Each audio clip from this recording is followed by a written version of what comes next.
Hello, everybody, and welcome to this tutorial for RStudio Cloud.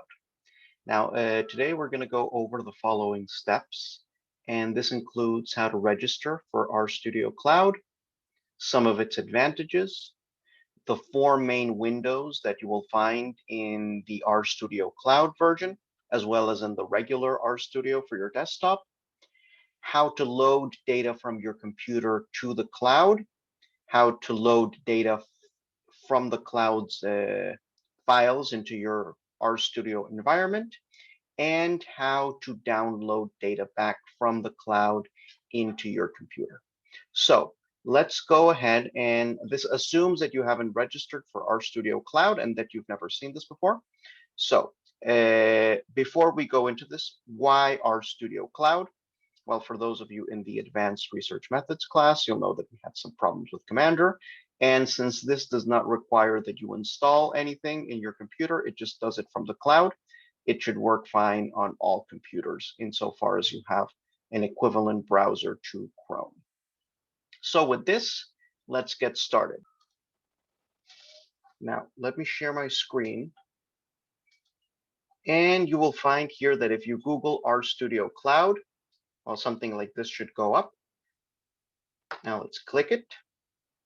And you can, well, if you haven't signed up, you should sign up.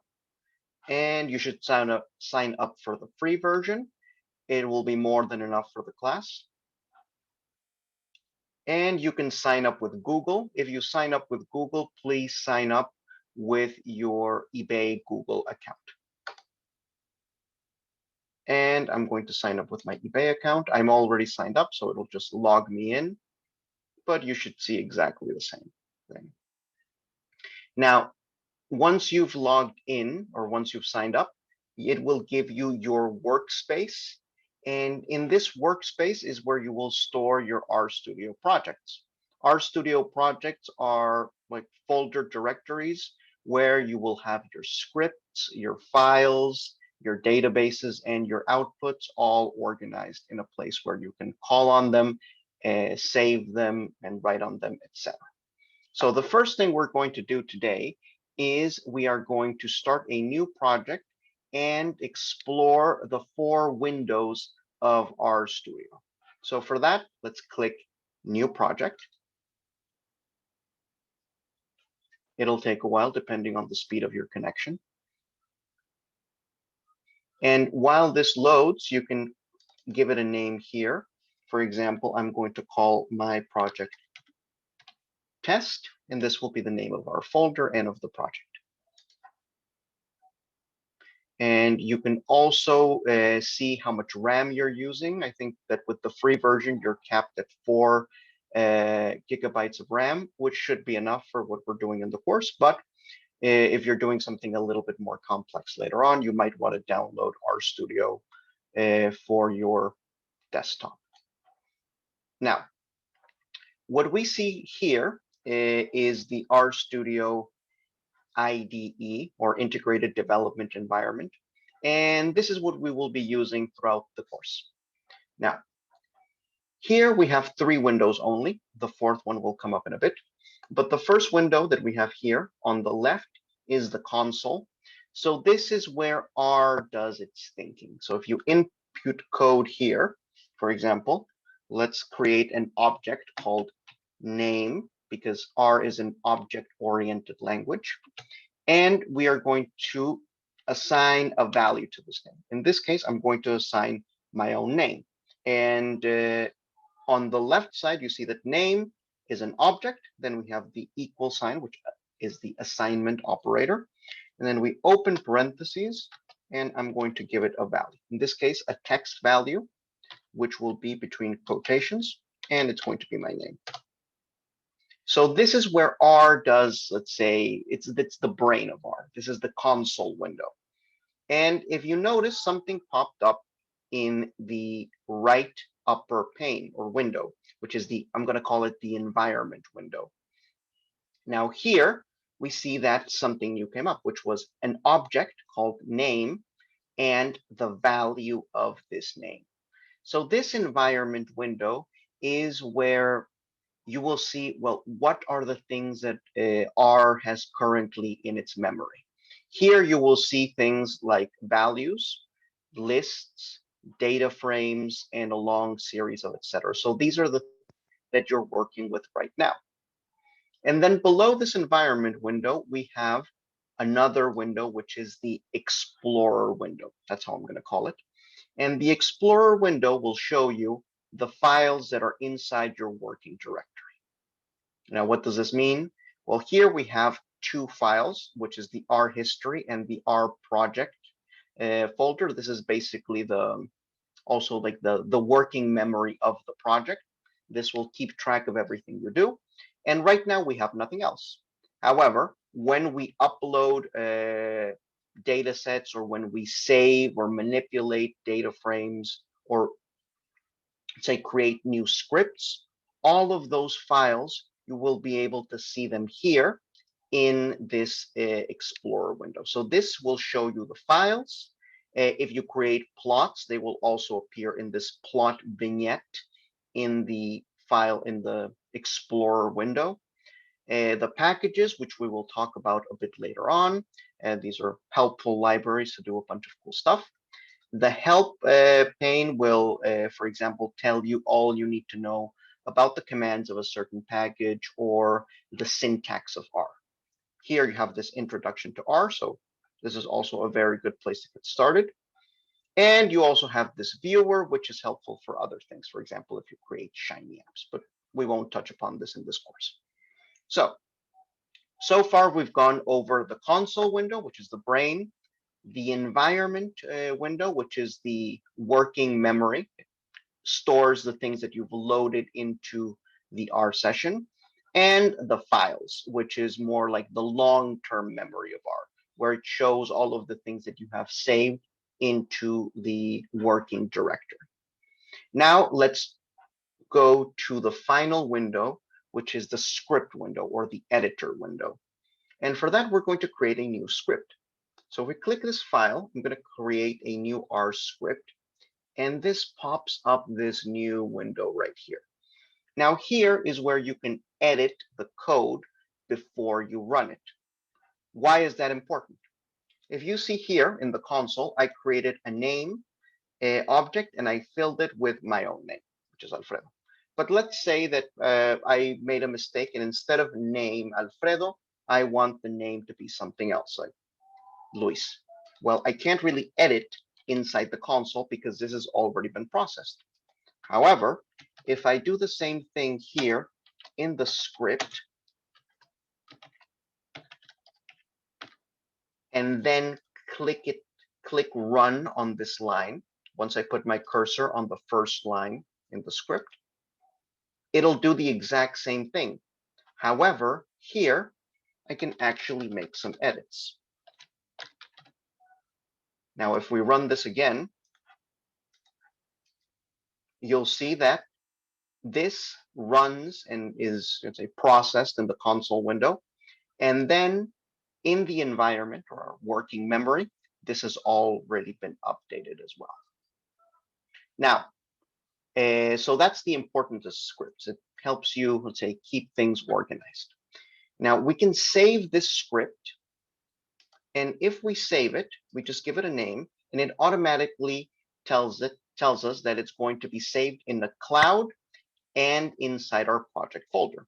So let's give this a name, and let's call it test, just like we called our project folder. So we save this, and we see that here in our Explorer window, we have a new object called test. And if we click it, the script pops up again. Now, it'll happen often that you will have a lot of things in your environment or in your console. If you want to clean them, or if you want to erase them and start over again, you can click this, and it'll clean the environment. And you can do the same thing for the console, right? So this makes things nice and tight. And if you can do a lot of things like change the size of these panes, etc., etc., etc. Now, the final thing we're going to do in this tutorial is to upload a data set that I have in my desktop into the cloud. And then I'm going to upload that from my working directory in the cloud into the environment window and then view it in this editor window. So how do I do that? Right now I have a file, a CSV file in my desktop. So I'm going to upload it. I'm going to choose that file. Now you saw some memes there. And this is called test data. So I'm going to open it and click OK. And now we have this test data. Now, there are many ways of loading data from the cloud's, let's say from the working directory into the environment. And in order to use it, we first need to load it into the environment.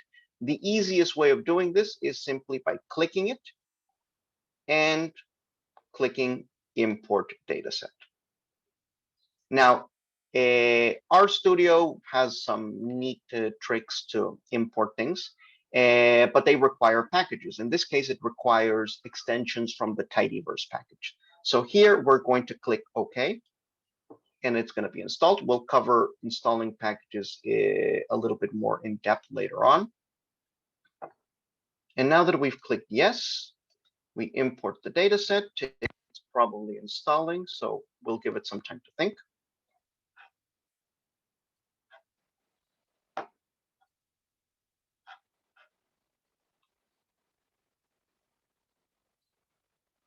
And now you'll see something like this. It's taking a little bit of time because my connection is slow, but it's installing some packages into your R session inside the cloud. So nothing's happening in your computer, everything's happening on the cloud. And if you see up here, you'll see that we're using around 2 or 3 gigabytes of RAM. So installing packages, well, R is a very RAM intensive program. And now that it stopped thinking, this little thing goes down. Let's close this. Let's cancel this. Now you'll know that R has stopped thinking when this little thing stops being read. Now we can load our data set. So let's click it, import data set. And here, just like in R Commander, it'll tell you, well, what code is being used to read that data. In this case, it's using the library reader. It's creating a new object called test data. You can change that here. We can call it data frame, and it updates here, just as you would in the code. And it tells us what that is inside the data. So we're just going to click import and see what happens. And here we have it. We have that now this test data set has been imported from our working directory, from the long-term memory, into the environment, which is the working or short-term memory of R that we need to do stuff. And it imported it as a new object called data frame. And we know that this new object called data frame has 1,000 observations of 8 variables. And if we click it here, it'll tell us, well, what type of variables they are. We can also view it here. Of course, unlike in Excel, we can't really make any edits, but that's probably for the best. And finally, we have uploaded a data set from our computer into the RStudio cloud. If you want to download it back for some reason, you can click here, and then we go to more, and we go to export. You can click one file, or you can click several files, and you can export it back into your desktop. So we're gonna export it as not as test data, but we're gonna export it as data frame.csv. Don't forget the extension, and we click download, and we save it. Well, let's save it in the desktop. And there we have it. This is the basic of RStudio Cloud. And in future tutorials, we're going to go over how to install packages and how to make some basic data manipulations with this surface. So thank you very much, and see you in the next tutorial.